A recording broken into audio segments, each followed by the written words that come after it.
মৰমৰ ছাত্ৰ-ছাত্ৰী, আমি Holi the festival of colour নামৰ পাঠটিৰ কম্প্ৰিহেনশ্যন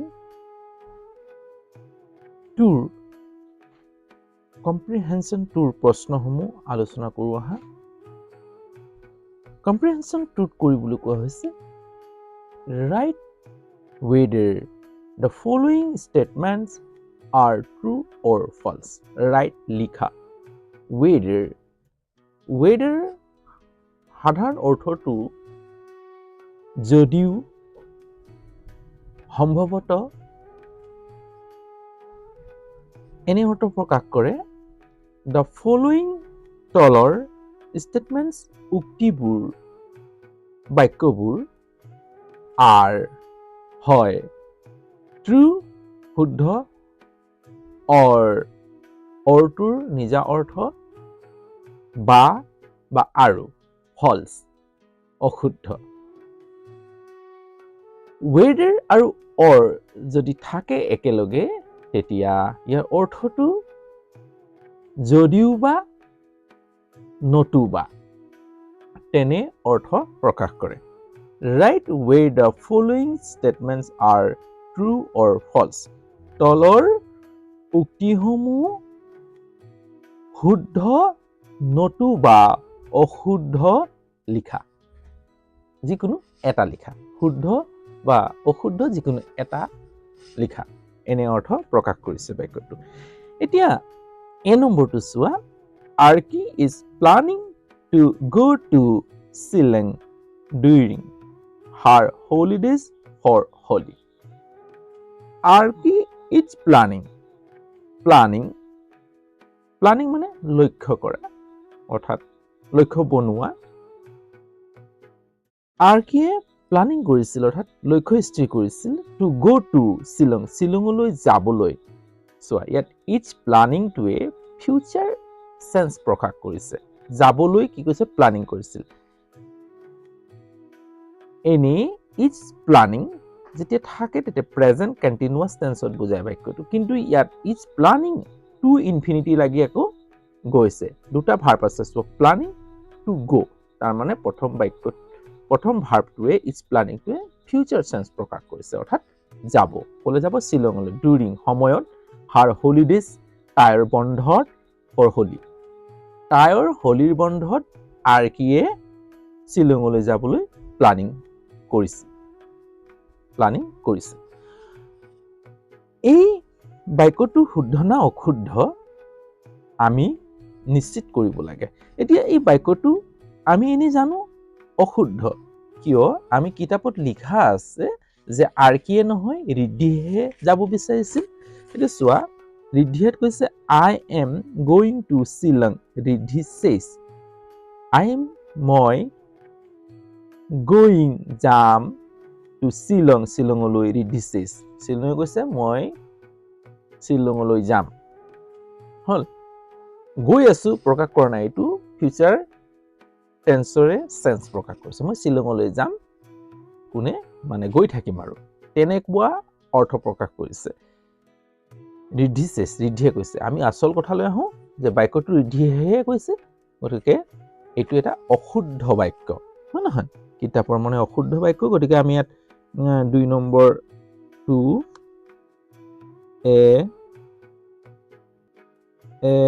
ANS কি লিখিম? ফলছ। কেপিটেল লিখিম FALSE ফলছ। ফলছ। বি নম্বৰটো এন্স লিখি লওঁ প্ৰথমতে। এতিয়া চাবা Dole is celebrated for 3 to 5 days in Barpeta. Dole is celebrated. So is celebrated এটো পৰোক্ষ উক্তিত আছে, পেসিভ ভয়েসত আছে। দৌল উদযাপন কৰা হয়। ইজ যেতিয়া থাকে হেল্পিং ভাৰ্ব তেতিয়া ইয়াত আইএনজি থাকিলে কন্টিনিউয়াছত বুজায়। অৰ্থাৎ ইজটো হৈছে প্ৰেজেন্ট কন্টিনিউয়াছ টেন্সৰ বি ভাৰ্ব অৰ্থাৎ helping verb.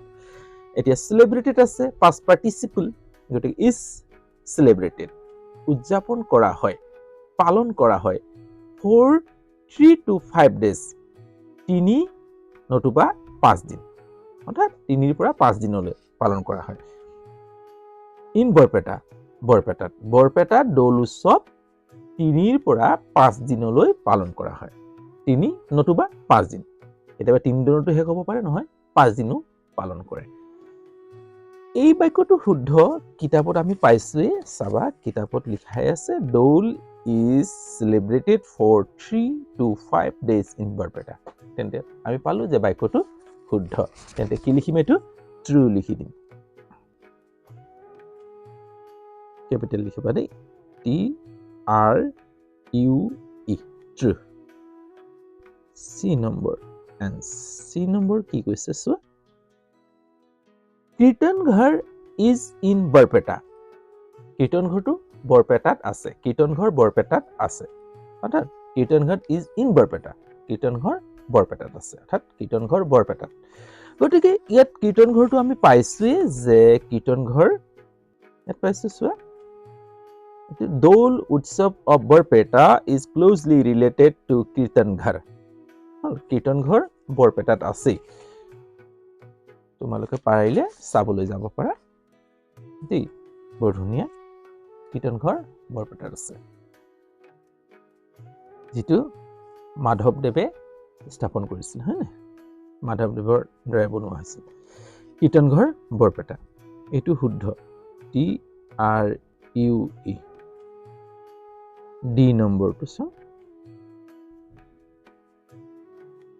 D number is people of Barpeta play with Faku during all the days of Holi. People rise সকলে বা মানুহবোৰে of Barpeta of to ৰ বুজায় of Barpeta বৰপেটাৰ মানুহসকলে বা লোকসকলে play with Faku play খেলে with Faku ফাকুৰ হৈতে অৰ্থাৎ ফাকুৰে খেলে during সময়ত all the days of Holi all the days সকলো সময়ৰ of Holi হলিৰ সকলো দিনতেই বৰপেটাৰ মানুহসকলে ফাকু খেলে এটো পাইছোৱে আমি ইয়াত so everyone showers Faku with joy and sings holy গীত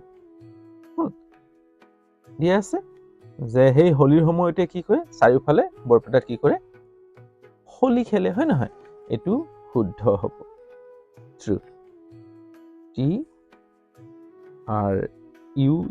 ট্ৰু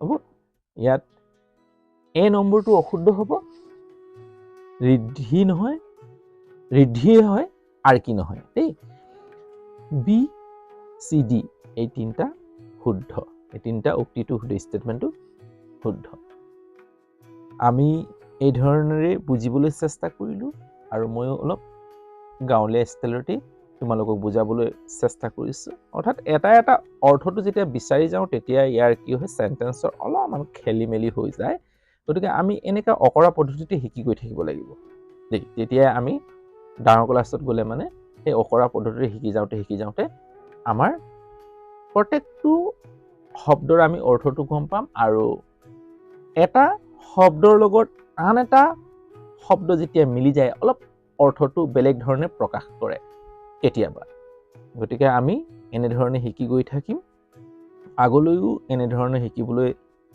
শিকাবলৈ তোমালোকক প্ৰয়াস কৰি যাম যদি মোৰ এই শিকোৱাৰ পদ্ধতি তোমালোকে যদি ভাল পাইছা তেতিয়া হলে চেনেলটো সাবস্ক্ৰাইব কৰি লবা আৰু বেল আইকনটো টিপি দিবা যাতে সময়মতে এনে ধৰণৰ ভিডিঅ'সমূহ পাই থাকা আৰু ভিডিঅ'টো চাই কেনে পাইছা জনাবলৈ নাপাহৰিবা যদি ভাল পাইছা লাইক এটা কৰি দিবা আৰু যিমান পাৰা বন্ধুবৰ্গলৈ শ্বেয়াৰ কৰি দিবা আজিলৈ হ'ব অন্য এটা ভিডিঅ' লৈ আকৌ তোমালোকৰ ওচৰত এইদৰে উপস্থিত হোৱাৰ আশাৰে আজিলৈ ইয়াতে ৰাখোঁ বাই